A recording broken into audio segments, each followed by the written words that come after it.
Coming to you from the Hudson Media Group studio, this is Talking Politics, and I am New Jersey's premier journalist and top 100 Latino in 2021 via the Latino Spirit online magazine, Fernando Uribe. Hope you all had a wonderful week. Certainly April is flying by and we're seeing great weather and longer days, folks, with sunshine, so hopefully you all get to enjoy it. Hopefully you're also getting vaccinated and staying safe and practicing responsible social distancing, wearing your masks, and hopefully we'll get through this, folks. But in the meantime, there is a lot to discuss, so let's get started. Here's what I'm thinking about right now. And ladies and gentlemen, let me start off by saying that I am a fan of the Ashford in downtown Jersey City. I consider one of the owners and partners there, Connor Caulfield, to be a dear friend. I've known him for many, many years, and as someone who's worked in nightlife and hospitality during my years in graduate school, and I did various things such as bartending, hosting, working security, and even working at front doors of establishments. So this topic today hits home for me. And let me just tell you that, again, I've known how the Ashford operates. I know that the venue next door, the 626 Lounge, which is, again, a very LGBT-oriented type venue in downtown Jersey City, which, again, both establishments continue to be very popular. But it seems that the Ashford has been getting some negative press lately due to various local groups, and of course one of them, which I'm going to highlight today, is a group on Instagram called Black Men United. And I have to tell you, ladies and gentlemen, after browsing their Instagram, I have to laugh a little bit. And let me just give you some context. Some friends over the week notified me that the Ashford was getting some negative press due to what's been reported by various news outlets, not just only in Hudson County, but in the tri-state area. And many friends say, hey, Fernando, aren't you a fan of the Ashford? Don't you know the owners? And don't you always promote the place when you go there? And I said, yeah, I have. He goes, well, you might want to check this out. So I saw a recent post by Black Men United and obviously other groups on Instagram that associate with them. And they seem to be having a problem with the Ashford and their enforcement of a dress code. Now, let me start off by saying, ladies and gentlemen, when the Ashford first opened, and again, correct me if I'm wrong, but it might be sometime in January or February of 2019, it was a new establishment, right? We've seen the evolution and the growth of downtown Jersey City, specifically, down Newark Avenue, where it's been a prime destination for nightlife. It's had different venues, it's had different crowds, different type of restaurants, bars, whatever. And it's been a popular place for, again, nightlife and hospitality in Hudson County. Can't say the same for the rest of Jersey City. As we all know, the South Side is a bit of a dump, and we all know sometimes on the West Side and even in the Heights, they aren't exactly always the best areas. But one thing about the Ashford that I always respected was, again, its professionalism, its quality of food, and at the same time, the management, because they've worked hard to make it an attractive destination as it pertains, once again, to nightlife and hospitality. And when they first opened, maybe people don't know this, but there was a dress code enforced and there was a sign on their front door. And of course, leave it to the locals who thought it was racist. And here's a news flash, more importantly, a spoiler alert for everybody here. The fact that a venue has a dress code or implements a dress code is nothing new. Now, of course, many of these local groups, whether it was Black Men United or other activists or residents in the area, were bitching and moaning about how racist it was. Right now, again, I don't have the sign in front of me, but again, you can easily go to Google and find it. But let me just paraphrase exactly what it contained. Obviously, no Timberlands, no boots, no caps, no sweatpants, jeans with belts, obviously no hoodies. And I thought that was fairly reasonable. Now, what I can seem to understand is many locals thought it to be racist. They thought it was bigoted. They thought it was unnecessary. Folks, it's a venue, okay? They have a right to ask, or at least of their clientele, to look presentable. And for a lot of you locals that seem to have a problem with this, this is my problem with a lot of you. You're grown-ass men. Okay, there's no reason, unless you're working in construction, unless you're rolling up your sleeves every day and working with your hands, there's no reason you should be going out at night in Timberlands. There's no reason you should be going out at night with your pants down by your ass because you refuse to wear a belt. There's no reason you should be wearing all these gaudy chains and backwards caps or hoodies when you go out at night. You need to look presentable. If you want people to stop making assumptions or judging you by your attire, then look more presentable. That's it.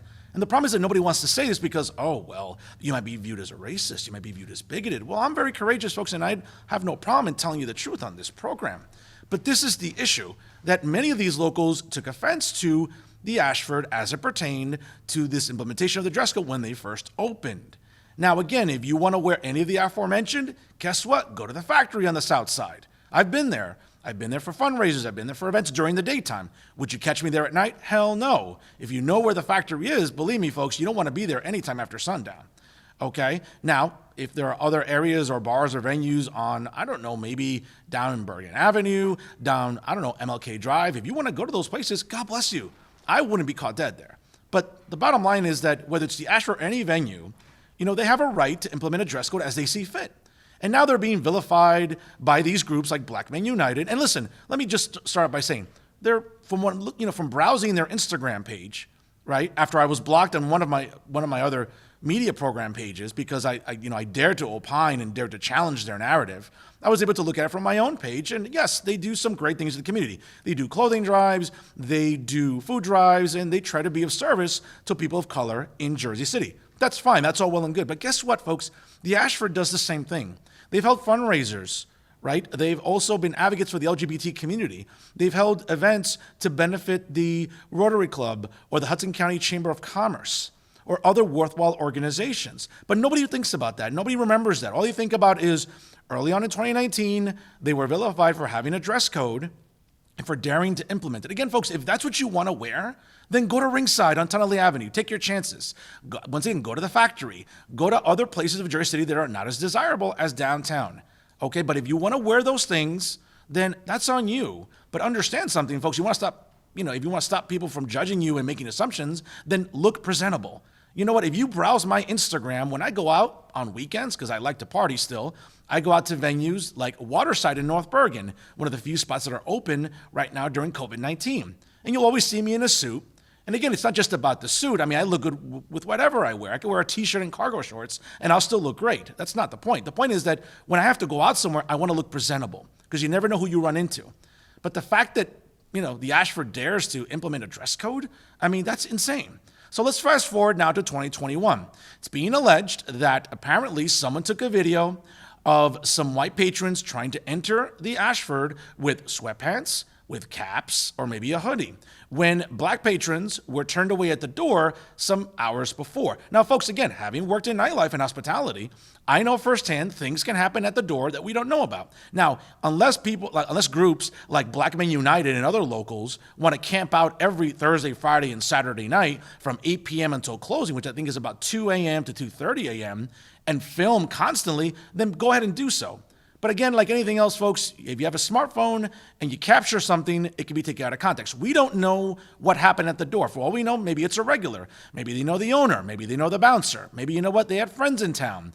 Maybe they were, they had people visiting. They wanted to take them to the Ashford, and they had to get dressed quick, and they didn't dress appropriately. Again, I'm not making excuses, folks, but there has to be context to everything. We're not privy to every conversation that's conducted at any door of any nightlife establishment. We don't know what happens behind the scenes. We don't know if maybe the owner got a text ahead of time, or one of the managers. We don't know that. But again, it's easy for Black Men United and all these other local groups to bitch and moan and have a hissy fit when, quite frankly, they want to say it's a pattern of racism. No, it's not, folks. I know Connor Caulfield personally. I know some of the other partners at the Ashford personally, and they're a very reputable establishment. Now, it's unfortunate. Now, if the dress code's not being enforced equally and unilaterally, then yes, let's question that, okay? Let's scrutinize that video, but let's not have a meltdown. And that's what's happening, because now, groups like Black Men United and some of the locals on their group, right, and they have a lot of clowns opining on their page that say, we need to cancel the Ashford. We need to drive them out of business. See, that's the problem, folks. When you have groups like Black Men United and other local organizations that are fixated on race, they have to racialize everything. It almost seems like they're the type of group that, if you go to the local, Walmart, and you get the wrong change from the cashier, it's because you're black. It's because the cashier's racist. Or if you go to the car wash and they don't really, buffer down your car or give you Armor All on your tires, maybe they're racist. That's the type of narrative I get from looking at groups like Black Men United on their Instagram page and other locals, especially the ones that have private pages, but guess what? Want to opine and critique people who dare to stand up to the narratives of groups like this. I'm sorry, folks. I'm going to stand up for the Ashford. It doesn't seem like this is an incident that's happened multiple times. It seems to have happened just this once. So you know what? If it's happened just this once, I'm sure the Ashford will address it and let's be on with it. Let's get over it. But again, groups like Black Men United and other locals and all these other local yahoos think that, you know what, let's make it all about race. Let's fixate on it. You know what, to Black Men United, all these local groups, why don't you worry about the co-founder of Black Lives Matter spending money and taking all you for suckers, because that's what she did with the scam that is Black Lives Matter, the movement, right? Last summer, guess what? This past week was reported that one of the co-founders bought multiple homes worth millions of dollars. And I wonder where she got that money from. Yeah, she got it from all you suckers that marched last summer for a movement that we all know is radical. And as we all know, it's been exposed. So you know what? Focus your energies on that and leave the Ashford alone, because you know what? Look like presentable adults when you go out. And if you can't do that, then don't go out. It's that simple. And that's what I'm thinking about right now.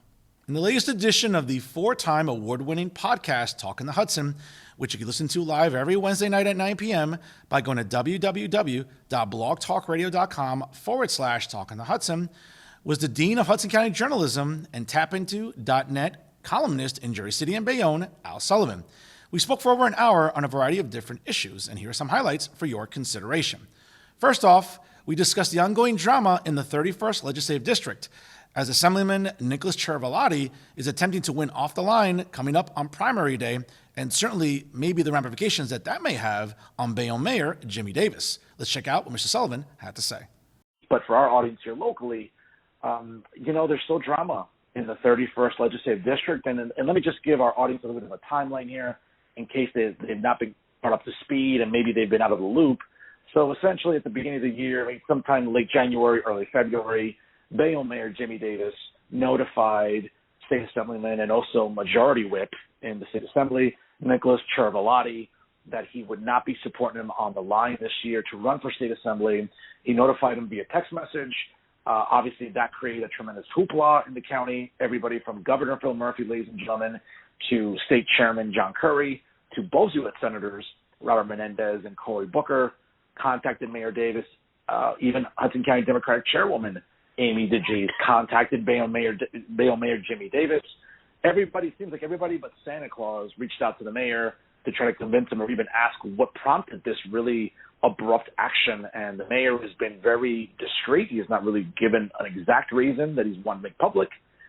Subsequently, since then, Nicholas Cervalotti has made it clear that he will be running off the line. He's been gathering petitions. I believe the petition deadline was last week. My understanding, he met the deadline, and subsequently he'll be running off the line.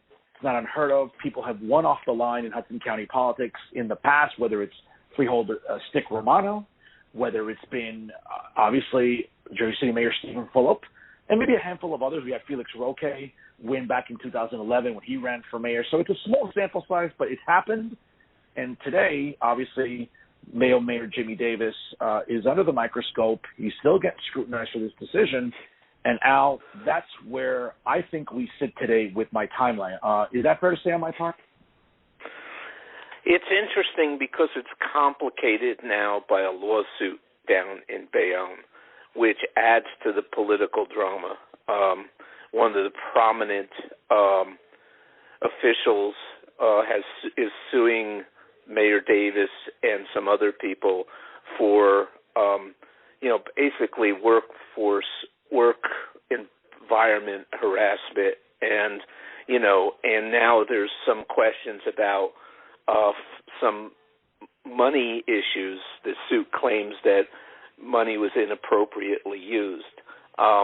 So it adds to the drama because the person that's suing is the business administrator, who is very close to the council president.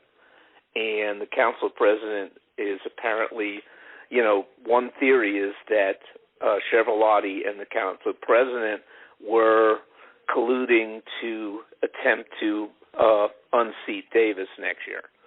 So now this suit adds to the fire because the two people, prominent people in the lawsuit, were very close to Davis. They were Davis people. And so the council's now in an interesting position to make decisions on who they're going to back. The council president, Sharon, is at this point seems to be drifting even further away from Davis.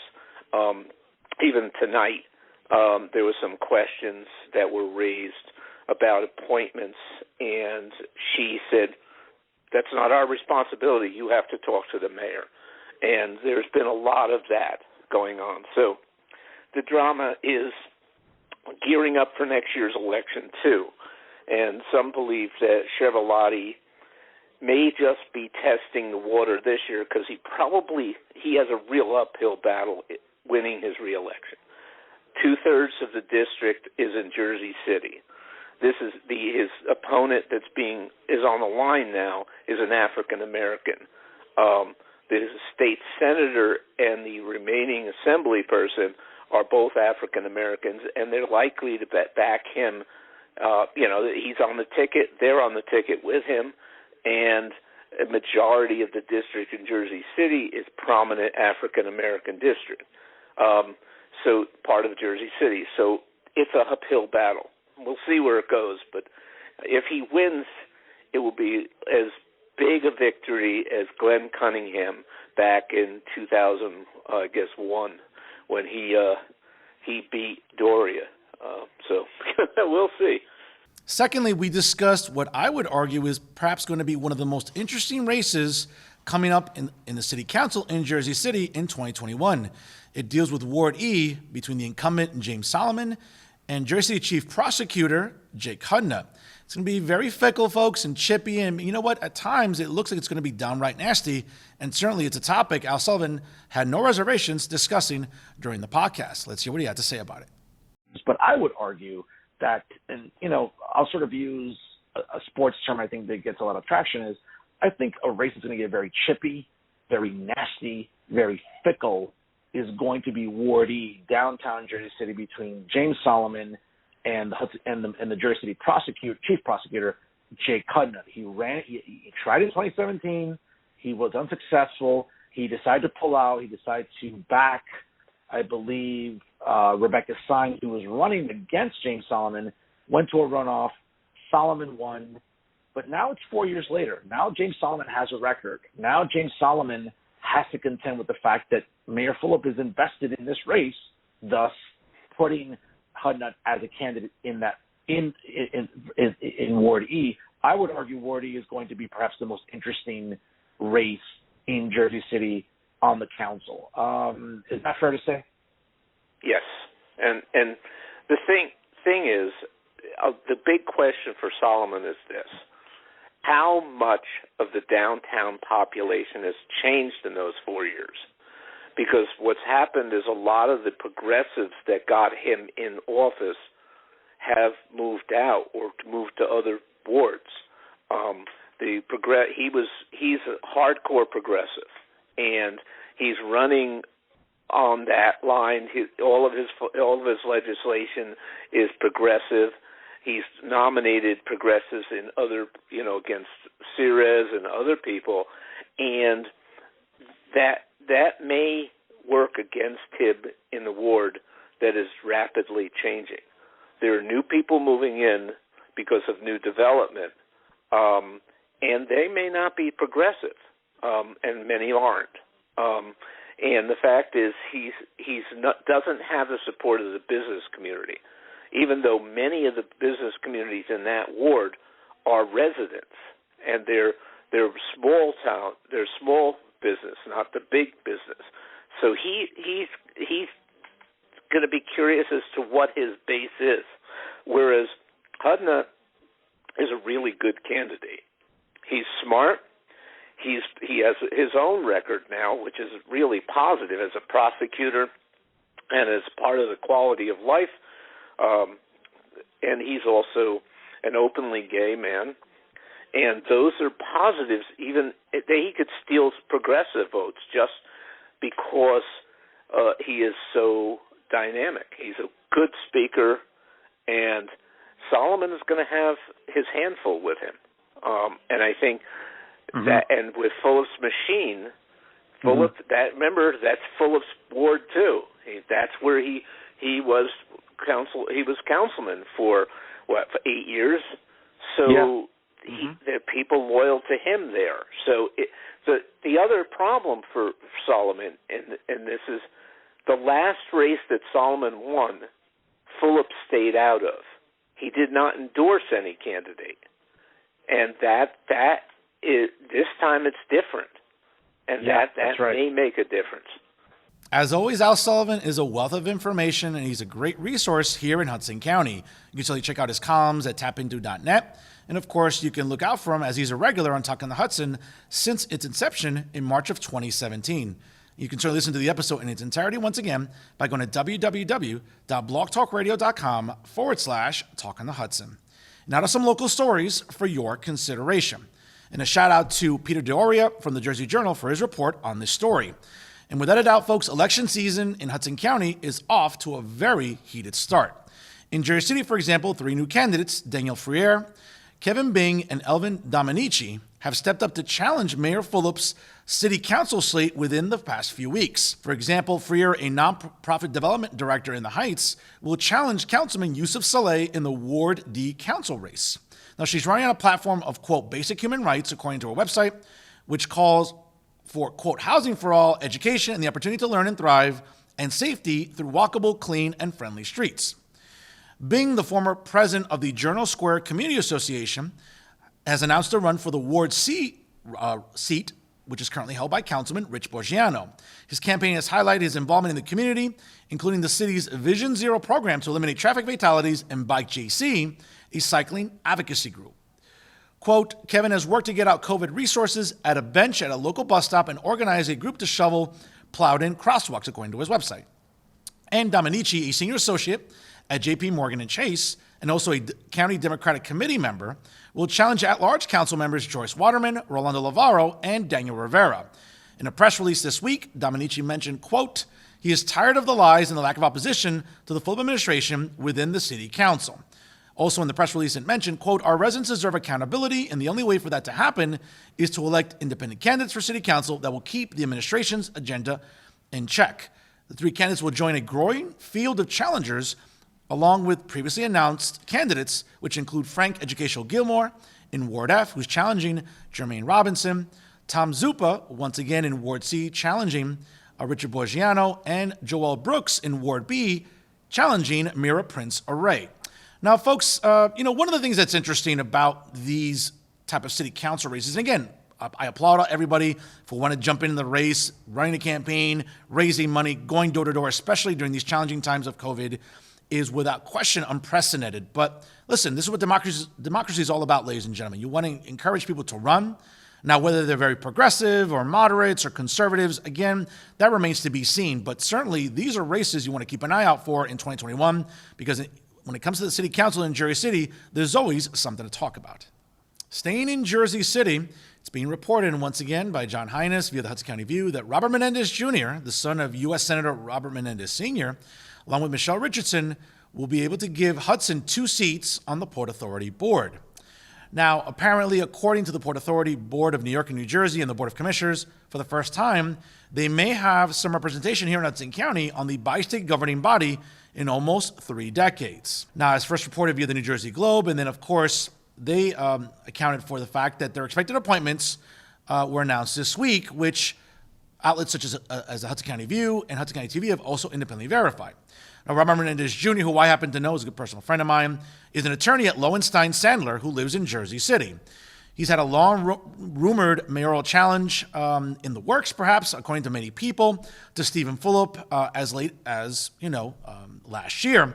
But apparently, it seems like the incumbent in Jersey City will be running unopposed as Robert Menendez Jr. decided against it in recent months.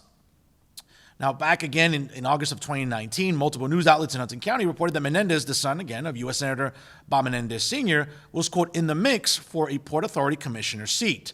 Now, Richardson, who is 65, is the executive director of the Hudson County Economic Development Corporation and is married to Joseph Charles, a retired Superior Court judge, assemblyman, and state senator. She is also the preferred choice of New Jersey State Senator Senator Cunningham out of the 31st Legislative District. Now, the 11-member board has been sort of an influx since Governor Murphy took office in January of 2018, with Bergen, Hudson, and Essex counties unable to reach any consensus on new appointees. Now, this week, Jersey City Mayor Stephen Fulop applauded Hudson County for having some representation on the Port Authority of New York and New Jersey board. He also wanted to say, quote, "It's great to have Hudson County finally represented on the Port Authority, and I congratulate Michelle Richardson and Bob Menendez Jr. on their nomination." Folks, again, we don't know what happens behind the scenes, and we don't know exactly what influence Mayor Phillip may have or people in Trenton per se when it comes to these appointments. But I don't know Michelle personally, but I can speak of when it comes to Robert Jr. He's an outstanding citizen. He cares about his community. He's just an accomplished attorney, and he's a guy who, again, is very transparent and very real. So I hope these appointments become reality because, hey, you know what? Someone like Rob Jr. certainly deserves it. He's a guy who's been very visible in the community. He's a guy who cares. And you know what? The Port Authority of New York and New Jersey would greatly benefit by his presence on the board. So we'll keep an eye on this in the weeks and months ahead. Lastly, I'm so happy to announce that Talking Politics with Fernando Uribe via the Hudson Media Group celebrated its second birthday this week. And without a doubt, folks, it's been an amazing ride here with the Hudson Media Group, once again, the leader in independent media in Hudson County.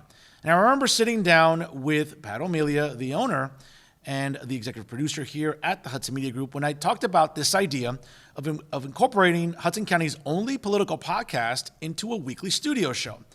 And you know what? I was quite nervous when I had to sit down with him because I wasn't sure exactly what he was going to say or whether or not he was receptive. But sure enough, within a few minutes, I could tell that Pat was impressed with the content of the podcast and certainly with what I can do in terms of my vision concerning this program. And I'm eternally grateful to Pat for having the faith in this program. And I'm sure he's gotten some flack over these last 2 years. I'm sure he's gotten some grief. I'm sure he's gotten some emails of people, denouncing the program, engaging in vitriol. And we all know who they are, right? They're the local liberals and progressives, well, regressives, as I like to call them, as well as the social justice clowns, the woke fools, and the compassion mongers, even the climate hysterics too, that seem to have a problem with someone who's remotely conservative commenting on the news in Hudson County, throughout New Jersey, and even on national issues. But you know what? It hasn't bothered Pat O'Melia. And I have to say, I'm very grateful to him for believing in this show, and more importantly, for believing in me. Folks, this isn't easy. Come up with content every week and to talk about issues and topics that matter to you, my loyal viewing audience.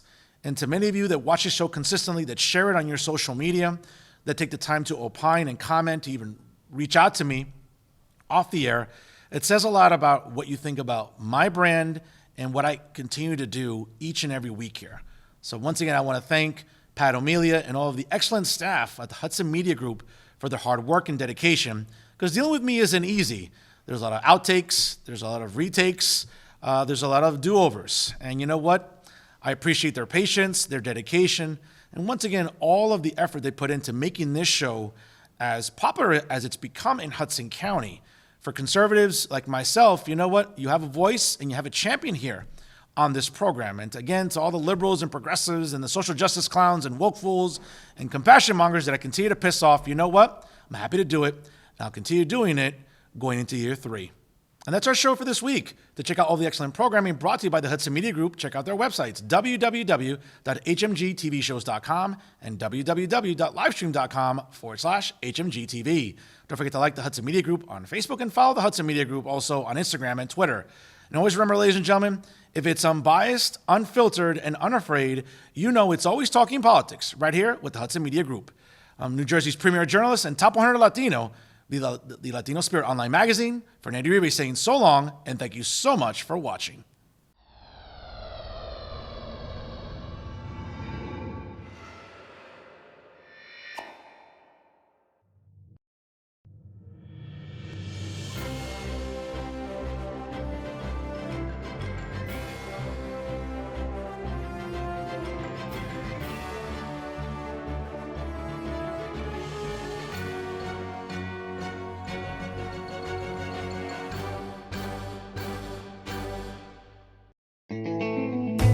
Don't forget to catch Fernando's podcast at blogtalkradio.com/talkonthehudson. New episodes available every Wednesday night at 9 p.m.